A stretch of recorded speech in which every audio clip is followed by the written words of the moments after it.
За байнгын орон дарга эрхэм гишүүдээ Монгол Улсын их хурлын чуулганы уралдааны дэгийн тухай хуулийн 101-р зүйлийн 101-ийн 1-р хэсэг, 102-р зүйлийн 102-ийн 1-р хэсэг, Монгол Улсын үндсэн хуулийг зөрчсөн эсэх маргааныг хянан шийдвэрлсэн Монгол Улсын үндсэн хуулийн цэцгийн дунд судлалын хуралдаан 2025 оны 12-р сарын 26-ны өдөр үндсэн хуулийн цэцгийн хуралдааны танхимд болсон бөгөөд хуралдааныг үндсэн хуулийн цэцгийн дарга гээ баясгалан даргалж үндсэн хуулийн цэцгийн гишүүн Гангабатар, Мөнх сайхан, Цолмон, Болдоотор нарын бүрэлдэхүүнтэйгээр хуралцсан.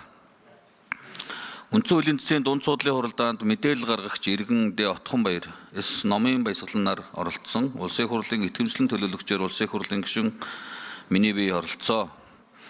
За энэхүү хуралдаанаар дээр нэр дурдсан нэр бүхий Монгол Улсын иргэдээс үндсэн хуулийн цэцэд хандан ирүүлсэн мэдээлэл буюу Монгол Улсын их хурлын чуулганы хуралдааны дэгийн тухай хуулийн 101-р зүйлийн 101-ийн 1-р, 102-р зүйлийн 102-ийн 1-р хэсэг, үндсэн хуулийн 43-р зүйлийн 1-р хэсэгт ерөнхий сайдыг огцруулах саналыг хэлцэх хугацааг 3 хоногийн дараагаас эхлэн 10 хоногийн дотор буюу 7 хоног хэлцэн шийдвэрлэхэд тодорхой заасан байна.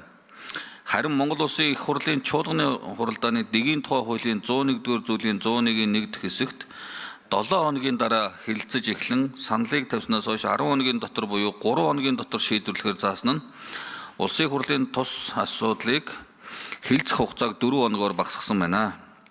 Иймд тус хуулийн 101-р зүйлийн 101-ийн 1-р хэсэг, 102-р зүйлийн 102-ийн 1-р хэсгүүд, үндсэн хуулийн 1-р зүйлийн 2, 43-р зүйлийн 1-р, 44-р зүйлийн 1-р хэсгийг холбогдох залтуудыг зөрчсөн болохыг тогтоож хүчингүй болгож өгнө гэжээ. Монгол Улсын их хурлын итгэмжлэлтэн төлөөлөгч улсын их хурлын гишүүн Сандаг Очир миний бие үндсэн хуулийн цэцэд хандан холбогдох тайлбар хургуулсан. Тус тайлбартаа ээлж чуулганаар хэлэлцүүлэхээр бэлтгэж буй улсын их хурлын чуулганы уралдааны дэгийн тухай хуульд өөрчлөлт оруулах тухай хуулийн төсөлд дээрх хэсэгт зохих өөрчлөлт оруулан үндсэн хуулийн холбогдох хэсэгтээ нийцүүлж өөрчлөхөөр тусгасан гэж тайлбарыг хургуулсан. Үндсэн хуулийн цэцгийн дунд судлалын хуралдаанаас дараах дүгнэлтийг үндсэн хуулийн нэрийн өмнөөс гаргасан. Монгол Улсын их хурлын чуулганы уралдааны дэгийн тухай хуулийн 101-р зүйлийн 101-ийн 1-р хэсэг, Монгол Улсын үндсэн хуулийн 1-р зүйлийн 2-р хэсэг, 43-р зүйлийн 1-р хэсэгт нийцэг байна.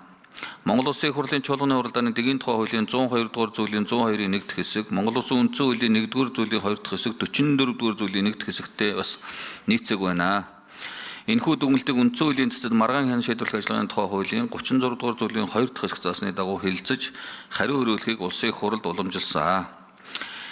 Байнгын орны эрхэм гишүүдээ үндсэн хуулийн цэцгийн 2025 оны 12-р дүгнэлтийг Монгол Улсын их хурлын чуулганы уралдааны дэгийн тухай хуулийн 84-р зүйл заасны дагуу хэлэлцэн шийдвэрлэжихийг та бүхнээс хүсье.